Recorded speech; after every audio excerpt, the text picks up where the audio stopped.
Hello, it's Kenny. Welcome to lesson 32.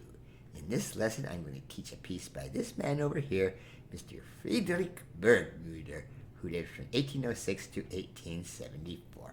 He's not all that famous a composer. I have not much to say about him. He's not too much about his life is all that known, but he's another composer that wrote lots of pieces for children, okay? And this one is a Etude. It's part of the grade 4 level Etudes. However, he called it a ballade, all right? This is in his collection, Opus 100, number 15. They're all Etudes or studies, some people call them, but he named this a ballade, which is a kind of a strange term too, all right? The ballade doesn't really mean too much. It's not really a form of music too much.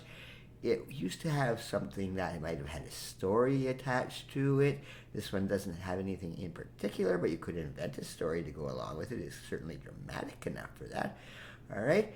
But ballades were just written by many composers, the most famous of which was, here he is again, Mr. Friedrich Chopin, who I have not taught yet and won't for a long time. His music is extremely difficult, but he wrote some wonderful ballades, all right?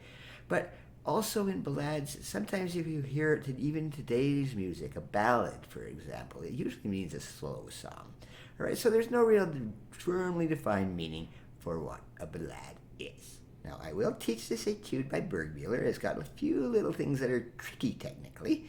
Not too many, though, so it leaves me some time to discuss something I've wanted to talk about for quite a while.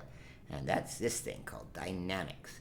And it's just a fancy word for volume, how loud or how soft a thing is, okay? Musicians love to use fancy words like dynamics, okay? But there's quite a big difference, for example, between this piano, which I played in a restaurant bar atmosphere. It's a very nice acoustic piano, a concert grand.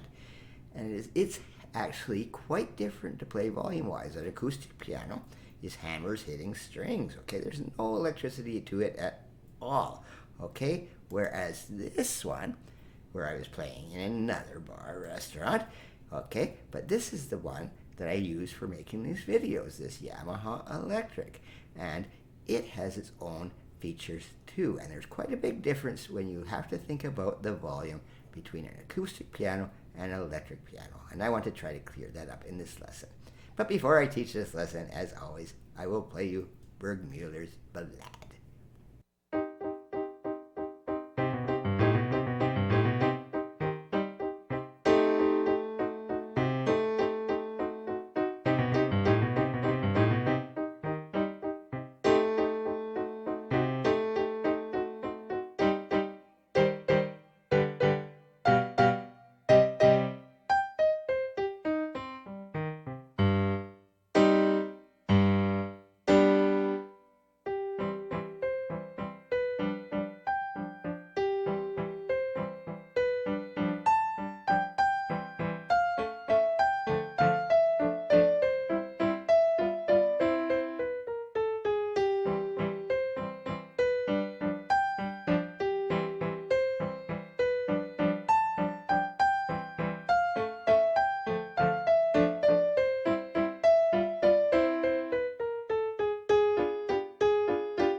Now, before I go on, I have a little disclaimer to make, and it's about the score that I'm going to be using this today. Usually I like to put my own transposition, but I was having problems, some software problems. It just didn't want to export to a PDF properly. It was leaving notes out. So today I'm using this score by a gentleman named Michael Kravchuk, and I will put a good thanks to him down in the comments below me here. All right, he's a very kind gentleman that puts all kinds of these scores out for free. Anyone can go to his website and get almost any piece of music that he has transcribed. All right, give a good thank you to Mr. Michael Kravchuk for the use of his score today. Now, this piece is in an ABA form. So the first section, the A section, we're in C minor, B flat, E flat, and A flat. And we're in this weird little key signature, 3/8. That means there's 3/8 notes to the bar. And you can see that in the very first bar. 3/8 notes, very simple. But what you might ask, though, is why not 3/4? Why not 3/4 notes? Well, there's a very silly answer to this, but it just looks faster, especially when you get down to these 16th notes here in the left hand. All right, it just looks quicker. If you had that as 8th notes, it looks a little slower, and this thing says, okay, we're at allegro con brio, which means allegro, fast with vigor. But it also said very quiet and misterioso, which means mysteriously. So it's just very mysterious.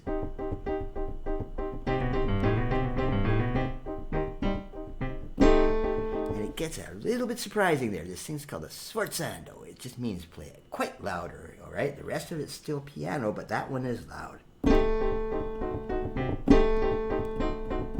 Okay, this funny little chord here, I'll be discussing it much more. It's a very important chord, but it's a diminished chord. It sounds really scary too, but it's just a little bit different than the C minor that we're playing. It just sounds a lot different there.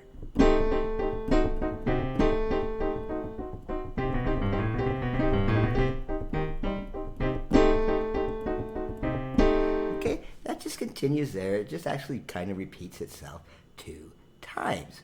All right, we'll go down here though, and now let's see here. Okay, near the end here, it just starts playing some little triads. Not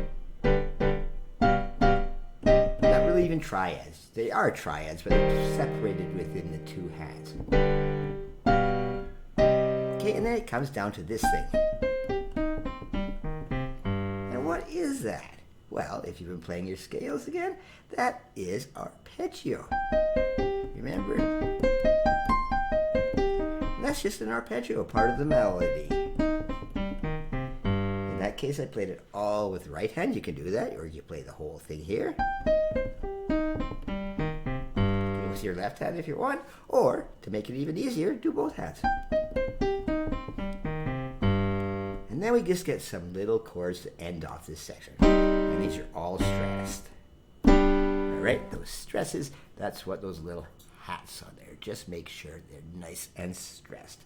And here's a little symbol that I haven't really talked about too much. It's kind of weird. It's a pause symbol. I don't know how it came to be like an upside down I or something, but it just means hold. All right, you can hold that rest. It's just a rest. So it's just giving a bigger break there. It doesn't have to be the 8th note count. You can just rest it a bit, all right?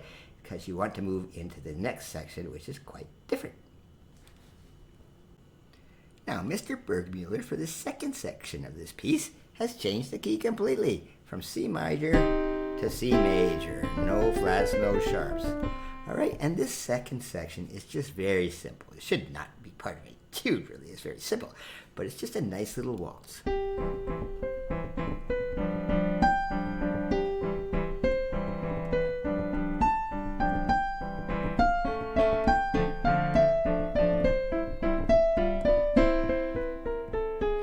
Just repeats itself. All right, it's quiet, it's soft, and it's got this word dolce in there, and that just means sweetly. Okay, but then it changes a little bit coming into here.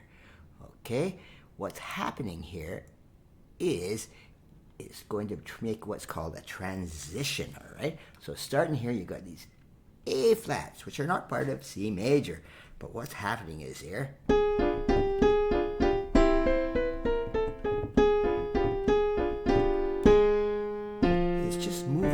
Smoothly, guess where? Right back to our theme.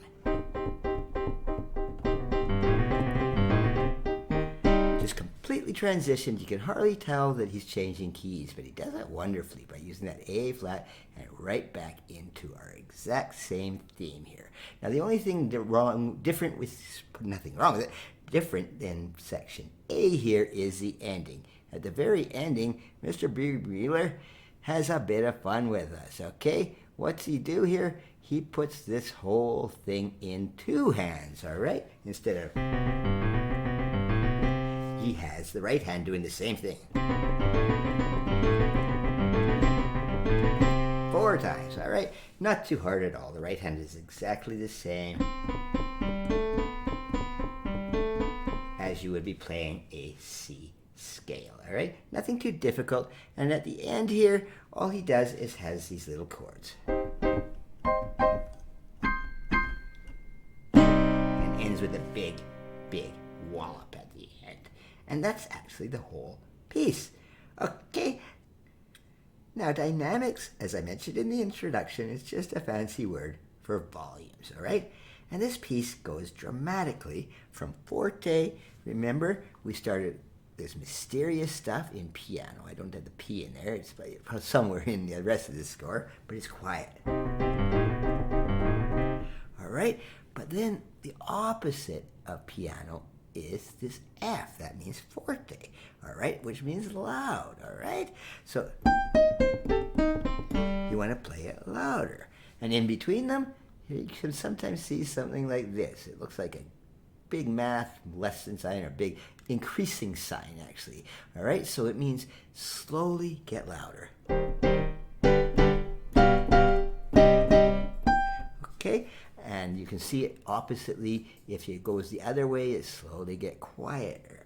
All right, and piano being the P and F being the F, guess what that stands for? Piano forte, which is the actual name of the piano that we are using. We just short it to piano, but the real name of it in Italian is the soft loud, because this is the first keyboard instrument that did that. Harpsichords could only go one volume, and it was usually pretty quiet volume, but the piano could go much more variants in extremes, which is really what makes it quite different.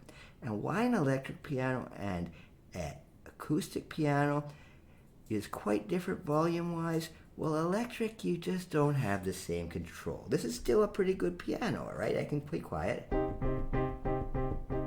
and I can play fairly loud, but the extremes are not nearly as much. If you hear a concert grand, you'll really notice how the quiets are really quiet and the louds are really loud. An acoustic piano has just much more variance in volumes, okay? Now, when you get near the end of these things, all right, here's another difference, okay? These things, these are very much, they're supposed to be really sharp, punctuated notes, and you really can't do that in an electric piano like you can on the grand piano, because the grand piano is hammer, and if you hit them really hard, it doesn't really sound as different in electric, all right? Now, electric pianos are very good for most part, but for extremes in volume, they are not nearly as good as an acoustic one, all right? And another little trick that an acoustic piano has, which an electric piano doesn't, sometimes you'll see on a score something called una corda, which means play with the soft pedal. Now, an electric piano, yeah, it's got the sustain pedal, just like anything else, but the grand piano also has one. It's on the left foot, and all it does is puts dampers on all of those notes and makes it even quieter. And sometimes you have to. If you're in a room that can't be too loud, in a small room that maybe it's got bad acoustics, it's not big enough for the piano, you want to put that damper pedal on. With an electric, well, it's very simple. You just turn the volume down. That's all you have to do. Okay? All right, just a couple more things about volume. Right at the very end here, this sforzando here, okay? It's really it's a really weird thing, all right? It ends like this. Okay, now I just left the pedal hanging there. You don't want to do that, all right? Just want to let it decay, all right? Naturally go down in volume. It's telling it to go down in volume. And again, the electric won't go down like an acoustic piano one. acoustic will die out fairly soon, where an electric will hang on for quite a bit, all right? So but you want that last one. The ending of this piece is very squeaky, and then it just hammers that big chord at the end. All right, here's just a couple last things in notation. Here's this dim, that's diminuendo. It means even get quieter and quieter, so you try to do it as well as you can. And then scare everyone again, okay? And the last thing I want to notice here, it's got nothing to do with volume, it's this thing that says 8 VA, all right? What that's doing is, it's kind of a laziness. What it means is you want to go another octave up from the notes that are actually written. This is just musical shorthand, because if you didn't put that up there, it's just telling you go up an octave. It could say go down an octave too, but you'd have notes way up where all these lines are hard to read. So that 8 VA, sometimes you even see 16 VA, which means 2 octaves up. It's just a musical shorthand. Okay, I know that some of this stuff was a little bit technical, but what the heck, you have to learn some of that anyway. All right, that is the end of this lesson. Thank you very much.